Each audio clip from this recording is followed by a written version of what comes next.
주문 이 사건 심판 청구를 기각한다. 먼저 적법 요건에 관한 법정 의견의 요지를 말씀드립니다.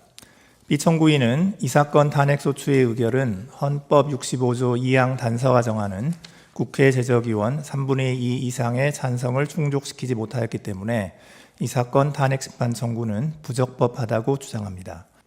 다음으로 본안에 관한 재판관 문영배, 재판관 이미선, 재판관 김영두, 재판관 정정미의 기각 의견 요지를 말씀드립니다.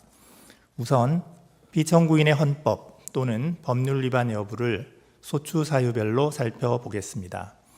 첫째, 특별검사 임명 법률안에 대한 제2요구권 행사 관련입니다. 대통령의 법률안 제2요구권 행사에 대한 폭넓은 판단 재량, 국무총리 및 국무회의의 헌법상 지위와 성격 등에 더하여 피청구인이 국무총리로서 대통령에게 법률안 제2요구권 행사를 적극적으로 종용, 권고하거나 대통령의 법률안 제2요구권 남용 행위를 조장, 방치하였음을 인정할 만한 증거나 객관적 자료는 찾을 수 없습니다. 따라서 피청구인이 헌법 7조, 40조, 49조, 86조 등을 위반하였다고 볼 수 없습니다. 둘째, 비상계엄 선포 및 내란 행위 관련입니다. 피청구인이 비상계엄 선포의 절차적 정당성을 부여하기 위하여 국무회의 소집을 건의하는 등의 적극적 행위를 하였거나 국회에 비상계엄 해제 요구 결의안 가결 이후 국무회의 소집을 건의하지 않았다는 등의 소추 관련 사실을 인정할 만한 증거나 객관적 자료는 찾을 수 없습니다. 따라서 피청구인이 헌법 7조, 86조, 국가공무원법 56조 등을 위반하였다고 볼 수 없습니다. 셋째, 공동국정운영 관련입니다. 피청구인이 발표한 담화문의 전체적 취지는 비상계엄 선포와 해제 이후의 민심 수습과 안정을 위하여 행정부와 여당은 서로 협력하여 최선을 다하겠다는 의지를 국민에게 피력한 것으로 해석됩니다. 여기서 더 나아가 행정부와 입법부 간 독립성의 원리에 의해 이루어지는 대통령제 정부 형태를 몰각하려는 의도까지 있었다고는 볼 수 없습니다. 이후 피청구인이 담화에 근거하여 여당 대표와 공동으로 국정을 운영하였다고 볼 만한 직접적 근거나 사례도 찾을 수 없습니다. 따라서 피청구인이 헌법 7조, 66조 4항, 74조 1항 등을 위반하였다고 볼 수 없습니다. 넷째, 특별검사 후보자 추천 의뢰 관련입니다. 피청구인이 대통령 권한대행으로 특별검사 후보자 추천을 의뢰하지 않은 실질적 기간은 약 10일 정도에 불과합니다.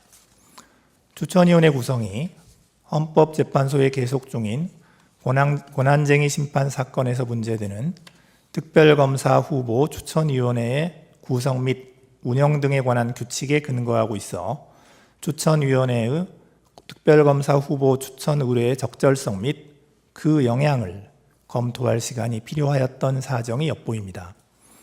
피청구인이 특별검사 후보자 추천 의뢰를 하지 않음으로써 관련 수사의 지연을 초래하고 공범 도피나 증거인멸을 가능하게 하였다는 청구인의 주장을 뒷받침할 증거나 객관적 자료는 찾을 수 없습니다. 따라서 피청구인이 헌법 7조, 66조, 71조, 특검법 3조 1항, 국가공무원법 56조 등을 위반하였다고 볼 수 없습니다. 다섯째, 헌법재판관 임명 부적이 관련입니다. 국회가 재판관으로 선출한 3인의 재판관은 헌법과 헌법재판소법에서 정한 자격 요건을 갖추고 있고 선출 과정에 의회민주주의를 원칙으로 하는 헌법 및 국회법 등 법률을 위반한 하자가 있다고 볼 수 없습니다. 따라서 피청구인은 국회가 선출한 3인을 재판관으로 임명하여야 할 헌법상 구체적 자기 의무를 부담합니다. 그런데 피청구인은 국회로부터 재판관 선출 통지를 받기도 전에 거부 의사를 표시하였습니다. 당시는 재판관 선출을 둘러싼 여야의 대립이 극심한 상황임에도 국무회의나 담화문 등을 통하여 여야의 합의를 전제로 재판관을 임명하겠다는 취지로 발언하는 등 국회가 선출한 3인을 재판관으로 임명하지 않겠다는 거부 의사를 미리 종국적으로 표시함으로써 헌법상의 구체적 자기 의무를 위반하였습니다. 따라서 피청구인은 헌법 66조, 111조 및 국가공무원법 56조 등을 위반하였고, 이는 헌법상 탄핵소추 사유인 그 직무집행에 있어서 헌법이나 법률을 위배한 때에 해당합니다. 다음으로 피청구인을 파면할 것인지 그 여부를 살펴보겠습니다. 피청구인의 헌법재판관 임명 거부가 현직 대통령에 대한 탄핵 심판을 진행 중인 헌법재판소를 무력화시키기 위한 목적 또는 의사에 기인하였다고까지 인정할 증거나 객관적 자료는 발견되지 아니합니다.